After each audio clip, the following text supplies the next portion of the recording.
So you probably woke up at 3 a.m. this morning wondering what the future of grid storage batteries. No? Well, firstly, before I talk about our batteries, I want to talk about solid state technology. I'm sure you heard it before. In a lithium battery, there's a liquid electrolyte that is flammable, and the plastic separator is also flammable. And the industry is trying to move to solid state technology. Essentially replace that liquid electrolyte with a ceramic piece that allows the lithium to go back and forth through this solid piece of ceramic. So that's solid state. Now, lithium batteries, we know the concerns. Fires is a big concern, thermal runaway. And what's the impact of that is the costs of insurance. So if you go to a lithium battery conference, half the conference is talking about fire detection systems and preventing fires. A lot of people also know that the lithium battery is limited in their temperature range. It only operates between 15 and 35 degrees. So in very cold temperatures, you use quite a lot of energy keeping the battery warm. And in hot temperatures, vice versa. In a Tesla Megapack, there's 26 cooling fans and 2 big air conditioners trying to keep the battery cool. Also, the lifespan of the battery is generally 8 to 10 years. So if you're building a grid storage facility, you have to replace these batteries every 8 to 10 years because every time you charge and discharge, it lowers the life of the battery. The other thing in the battery business is how much availability you have in the battery. So in a lithium battery, they only guarantee 1 cycle a day. So you charge and discharge because the battery needs to recover. And then all the critical minerals that a lithium battery is exposed to, lithium and its volatile pricing and the supply chain, cobalt. Most of the cobalt comes from the Republic of Congo, and the industry is concerned about ethical supply of cobalt. Graphite, most of the graphite comes from China. So close to 98% of graphite comes from one country. So it represents a geopolitical risk. And then also copper. So about 2.5 times more copper in an electric vehicle than a conventional vehicle.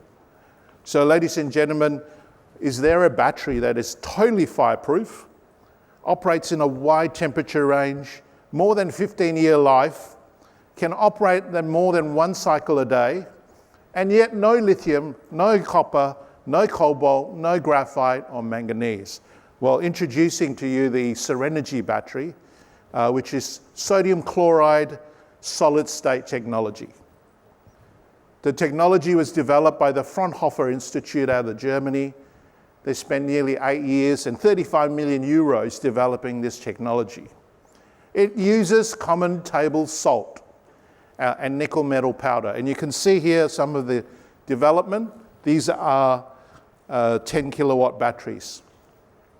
It operates in a wide temperature range. It can go down to minus 40 degrees and up to 60 degrees. And the reason for that is actually a hot battery. Inside of the battery is about 270 degrees. It's fully insulated on the outside. You can put your hand on it. And there are no moving parts, so no cooling fans. You can actually plop it in the snow and it'll operate. So large temperature range. It's solid state technology. Remember I said about solid state? It has a ceramic electrolyte. So this means that it's totally fireproof.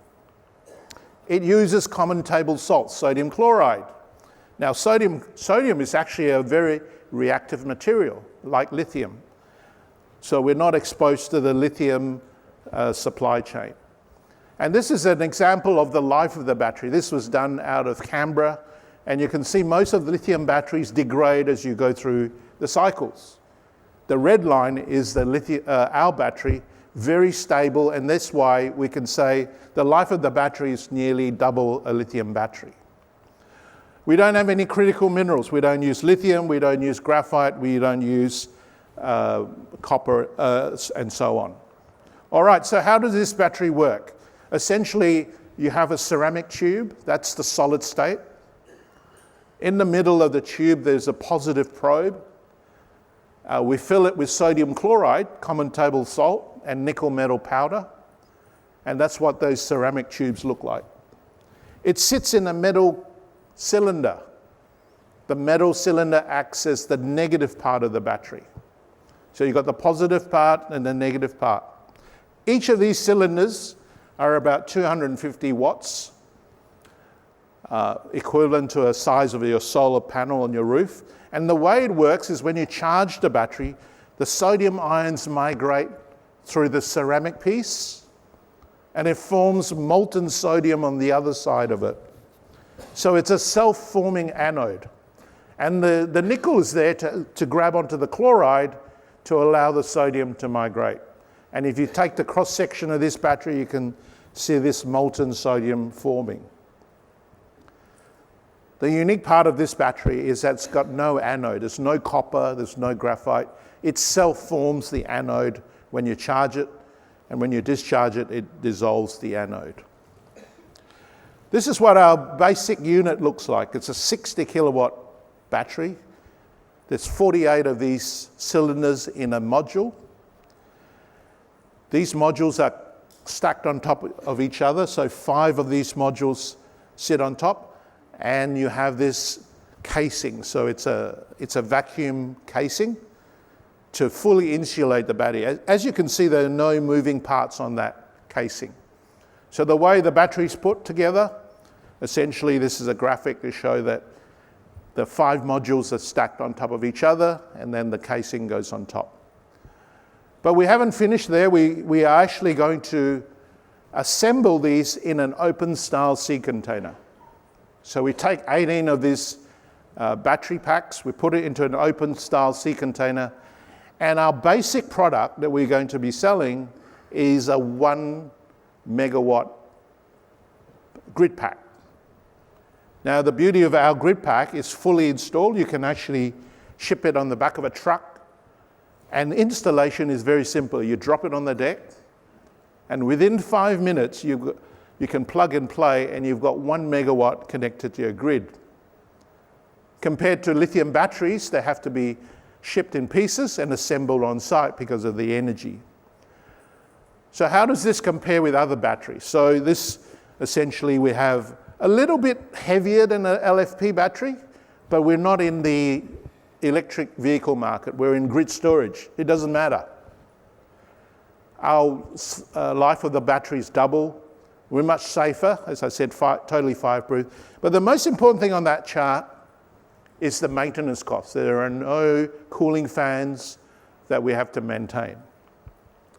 And over the life of the battery, if you look at the levelized cost of storage, we're about half that of an LFP battery. So a bit more on the investment, but it lasts longer and so on.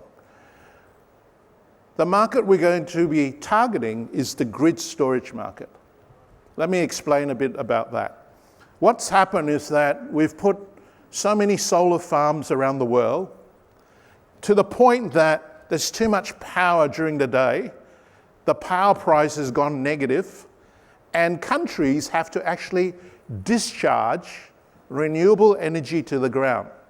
So you probably didn't know that Australia discharges renewable energy to the ground because they can't use it during the day.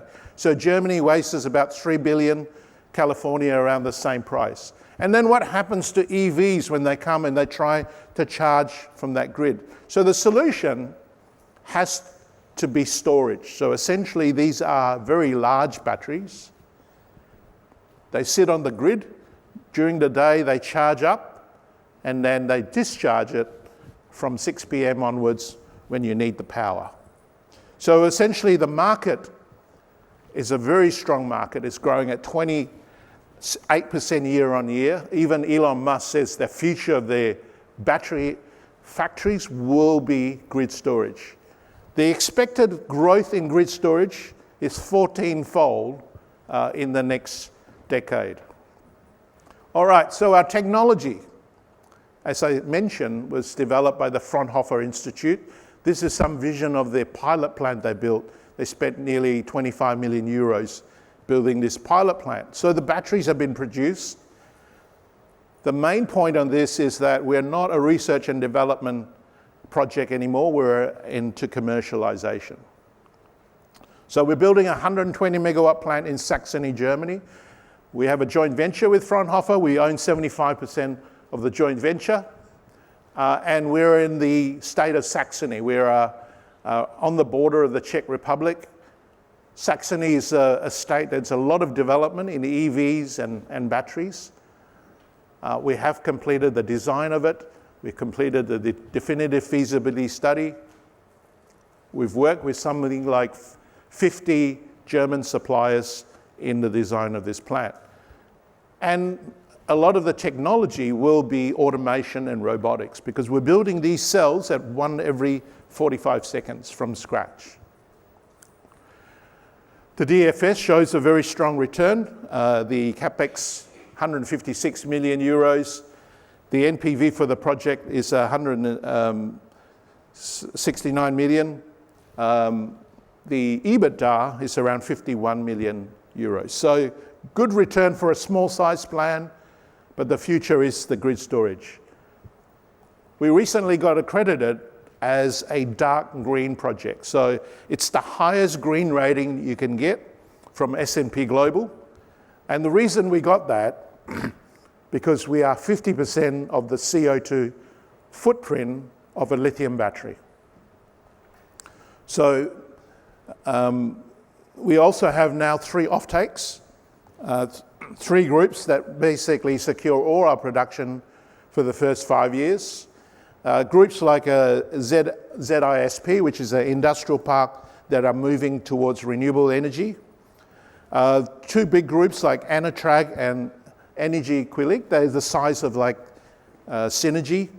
They're also looking at these parks and they need batteries.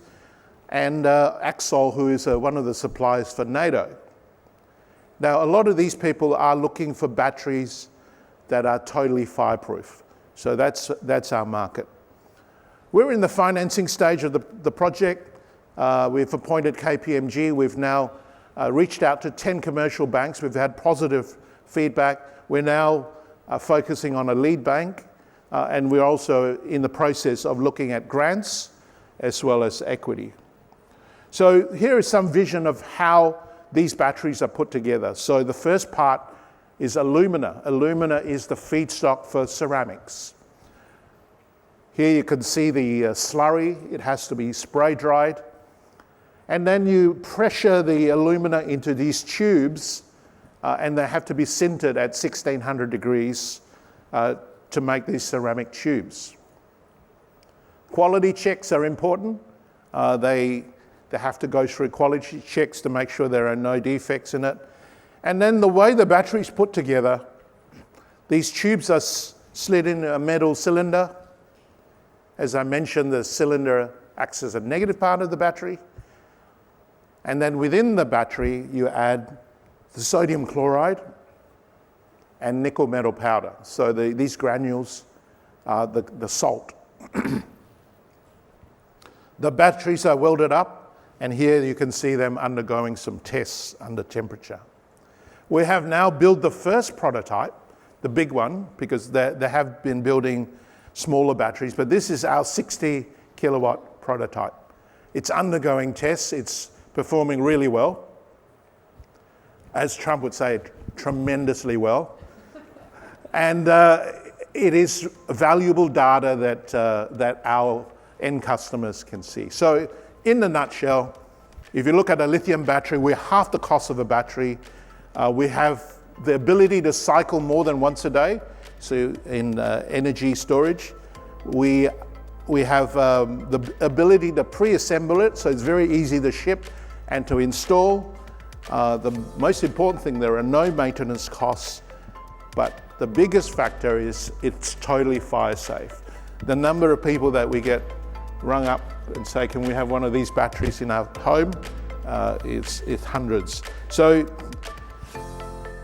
I leave you with this statement. The next time you have dinner, the solution for grid storage was always staring in your face. Thank you.